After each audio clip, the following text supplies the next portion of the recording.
Alors nous continuons, parce que maintenant le cinéma c'est terminé, ce n'est pas du cinéma, l'astrologie, André Hazan va nous en parler, avec les balances, et nous accueillons Francis Perrin. Ça va Francis? Ça va très bien. Bon, nous sommes à quelques minutes de minuit maintenant, dans quelques minutes, eh ben, vous allez prendre une année de plus, comme chacun. Oui, oui. Sophie Duez, qui est là, Sophie Duez, on s'en souvient de la prestation dans Marche à l'ombre, avec Michel Blanc et Gérard Lanvin. Bon souvenir, hein, enfin, assez récent, plus d'1 million de personnes. On a reçu au début de la soirée Michel. Il y a monsieur Jean-Jacques Goldman. Ça va Jean-Jacques? Il y a France Gall, bien sûr. Et Julien Clerc. Julien Clerc qui balance également.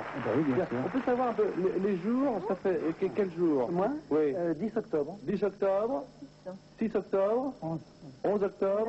9. 4. Et 4. Bon, André Hazan, alors vous la connaissez bien maintenant, André, collabore à France Soir, collabore à Point de vue Image du Monde et puis également à Jour de France. Alors, les balances 1985, qu'est-ce qui va se passer? La balance, c'est le signe du charme, de la naïveté. On leur dit quelque chose comme ça avec une œillade, ils le croient un peu. Et bon, le dernier décan risque de s'emballer pour des choses qui n'en valent pas la peine. Ceci dit, à partir de mars, vous pouvez tous foncer. Il y a un petit chéri dans votre film, c'est le deuxième décan, c'est-à-dire les gens nés entre le 5 octobre et le 13 octobre. Alors, levez la main. Levez la main, 5 et 13. Tout le monde aura de la chance, mais... Ah, non, non, non, Julien, c'est le 4. Pauvre. Non, mais je veux dire, un jour près... Ah non, non, non, bah non, vous dites le 5 ou le 4. Oui, mais c'est... bon, c'est jamais comme ça juste, je veux dire. Les rayons, ils se baladent, hein. Faut pas être comme ça rigide, surtout pas en astrologie. Les traits, vous avez dit charmeur, les balances sont charmeurs. Oui, pareil. Très diplomate. Diplomate. Les diplomates, Sophie? Oui, je crois. Ouais. Très esthète, en général, c'est vraiment des artistes drôles, dans beaucoup de domaines. Ouais. Ils ont beaucoup de qualité, les balances, hein? Ils sont très drôles. Pas mal. Ils sont très, peut-être indécis, des fois. C'est ça leur problème. Est-ce que vous vous sentez indécis? Est-ce que parmi vous, il y a des indécis? C'est long à prendre une décision, mais une fois qu'elle est prise, c'est irrévocable. Et ce sont surtout de grands sentimentaux. Des grands sentimentaux, les balances? Bien sûr. Très sensible. Moi, j'apprends, j'apprends tous les jours. C'est évident. C'est un grand sentimental, pour moi. C'est évident. Bon, est-ce qu'il y aura, parce que bon, des périodes favorables dans l'année 1985, on a parlé, bon, de septembre, octobre, novembre, mais est-ce qu'il y aura, parce que ça fait quand même loin ça, janvier, février, mars, c'est plutôt de mauvaise période? C'est difficile à prévoir comme ça, enfin moi je pas.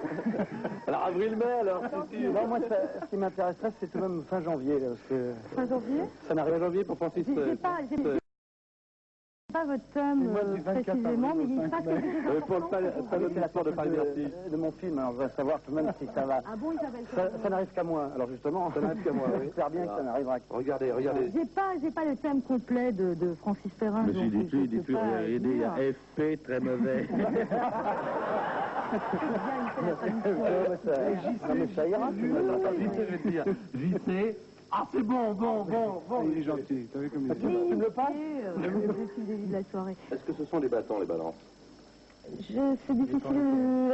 Oui, parce que là, on retombe dans les généralités, dans toutes les critiques que ça suppose. Tous ces gens qui sont là, donc j'ai regardé un peu le thème. Ce sont des balances comme ça, mais dans tous à peu près, il y a de la conquête, de la ténacité, soit des aspects, soit des... Bon, vous, par exemple, vous avez 2-3 planètes en scorpion, ce qui explique cette ténacité. Vous lâchez jamais, je veux dire. Peut-être apparemment comme ça vous enrobez, mais vous êtes très très tenace. Et de 4-5 personnes, oui, vous avez même Mercure en scorpion, donc vous avez la parole qui voltige, hein, quand ça. Des fois, la parole, hein, je vais au crêpe avec. Je peux manquer de diplomatie. Je peux vous poser une question à tous les 5. Est-ce qu'il y a parmi vous 5 quelqu'un qui, le matin se levant, écoute ou lit son horoscope avant de faire quelque chose? Non. Non? Il faut surtout continuer. Ça veut dire qu'il ne faut pas le dire? Non, c'est-à-dire que les gens font ce qu'ils veulent, surtout. Moi, je regarde le temps. Vous regardez le temps dehors? Oui. C'est ce qui détermine sa journée. Non, mais ça, oui, ça donne un peu la couleur quand même. Bon. Mais c'est un très bon signe, il paraît. Les balances, on m'a toujours dit ça, moi. Le principal, c'est de le croire. Voilà, moi je le crois. Est-ce que deux balances peuvent s'entendre entre elles? Oui. Non, mais là, Quel est le meilleur partenaire? Quel est le meilleur partenaire pour une balance, André? Ah, moi je sais. Tu sais, toi? Quelqu'un qui... C'est le Sagittaire. C'est toujours ce qu'on m'a dit. Moi, je dirais quelqu'un qui s'occupe beaucoup d'elle, de la balance. Alors donc n'importe quel signe qui s'occupe d'une balance. Aimer. Sagittaire, c'est quelle période? C'est juste après Scorpion, ça doit être mi-novembre, mi-décembre. Oui. Signe des voyages, de l'aventure. Et France dit peut-être ça parce que Michel est du Sagittaire. Ouais. On va en parler tout à l'heure du Sagittaire. Et puisqu'on parlait de battant, Julien, on se lève. Allez. Parce que là, il y a quand même un super battant. C'est un monsieur que vous voyez qui s'appelle Julien. Et Julien